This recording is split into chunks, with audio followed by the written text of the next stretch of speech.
Some days I get so frustrated with Brexit and the British Parliament that I just want to.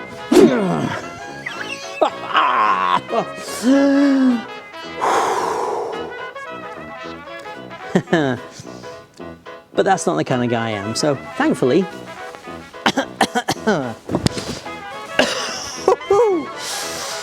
to date, no serious incidents. That's today though. So there are some things that I'd like to explain about Brexit. I'm a naturally analytical person. I work in politics and I see things that lots of other people don't see. There are a whole bunch of things that people aren't talking about Brexit and our political system that frankly somebody needs to say out loud. So this is me. So here's a big question first off. Why is Brexit such a mess? Why is it so catastrophically damaging to our political system? Why is Parliament in chaos? Why is Boris Johnson doing everything he's doing? Why the Remain side doing everything that they are doing to try and disrupt Brexit? Why are the Brexiteers doing things like pulling stupid schoolboy tricks like proroguing Parliament to try and stop it? If you're from anywhere other than Britain, well done for even trying to understand this, because here in Britain we are all struggling to get our heads around it and keep up with it. But let me try and cut through a lot of the smoke and explain something really, really important that will help to kind of bring clarity to why everything is happening the way it's happening. It all has to do with a fundamental shift in political alignment. People have talked about this, but bear with me. You see, we're familiar with the old divisions between the left and the right. Kind of left-wing and right-wing politics. Everybody was familiar with left-wing and right-wing politics. We kind of all knew where we stood. But then came Brexit, and it revealed a new fault line. Not the fault line that dotted along here, but a personal freedom fault line. And we will call this line here the personal freedom line. So if we just type up here, personal freedom. Down here at the bottom, you'd have kind of dictatorships. You'd have Kim Jong-un, you'd have North Korea, you'd have no personal freedom whatsoever at all.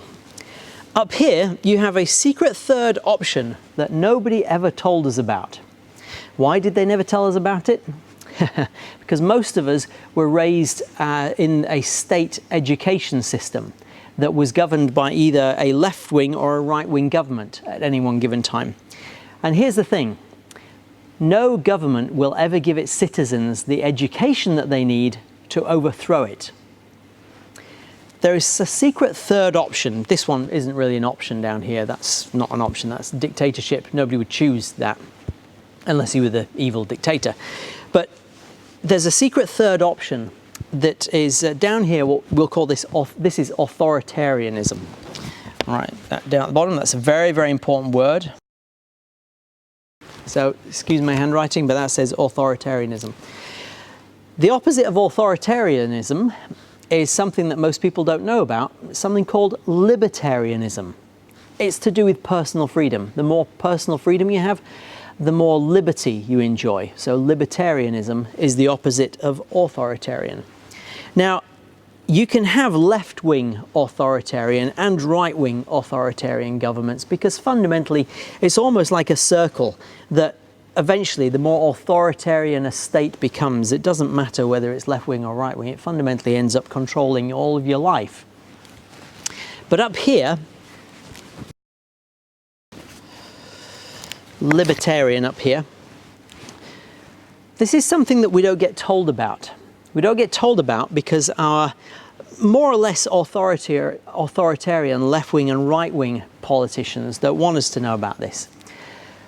What we have going on with Brexit at the moment is not a battle between left-wing and right-wing, even though lots of people are trying to think of it that way. And this is why Parliament is in such a mess, because our current political system, they're geared up to know exactly where they stand with left and right-wing arguments. But this one has thrown all of them, because this is fundamentally about who has the power. Is it the state? Is it the politicians? You know, a very, very authoritarian state where the people have very little personal freedom and the politicians at the top have all the power, or somewhere in between? Or is it a libertarian system where you have lots of power? And here's the thing. We have both the Leave and the Remain side are both fervently championing what they see as the quest to protect democracy. The problem is they're not talking about the same kind of democracy. You see, we have two kinds of democracy that are going on. There is the parliamentary or representative democracy that we currently have in Britain. That's the one that we all know about. We're familiar with that. That's where you choose a representative from your local area to go to Parliament and represent you and act out your wishes, in theory. That's the democracy that we're familiar with. There is another kind of democracy called direct democracy, or sometimes called pure democracy. And that's where you cut out the middleman and the people themselves make the decisions. Now, in practical terms, that's really hard for millions of people to make all these decisions. So in reality, it's really helpful having representatives to go and do that for us, as long as they are representing us. And here's the problem. In Britain, like most other places, politicians who kind of get into politics, they get into it because they like the power. Not all of them, but an awful lot of them. They like having the power and they do not like giving the power back to the people. What's going on at the moment with Brexit is a tug of war between authoritarian politicians and libertarian members of the public who honestly believe that we're supposed to be in charge, who honestly believe that democracy means that we're supposed to have the final say. And that's what's going on here, which is why you've got politicians switching sides, because the alignments are going from left and right. And I think it's a temporary thing, but they're shifting to libertarian lines over who has the power. Is it the people in a more libertarian society, or is it the parliament and the politicians in a more authoritarian society? So a lot of what's going on is this massive tug of power, because politicians, when they finally get the power that they've been so craving, they don't give it up without a fight. And what you're seeing right now is an awful lot of people who have grappled to get into that seat of power that they're in right now. And there ain't no way that they are letting go of that without a fight. So whether that authoritarian state is the European Union, or even in Westminster, or even as we're starting to wonder about, is it even our judges? But that's a different thing. Fundamentally, that's what's going on here. So when you watch all of this going on, the question to ask, whichever side of the Brexit debate you're on, whether it's Leave or Remain, is not so much whether you're fighting for democracy or not, because I guarantee you think you are. The question is, what kind of democracy are you trying to defend? Our traditional parliamentary democracy, where our politicians have the power, or the much more powerful pure democracy or direct democracy that we barely ever get to touch? Politicians never let us near a meaningful decision as long as they can let us. They don't want us messing in what they see as their territory.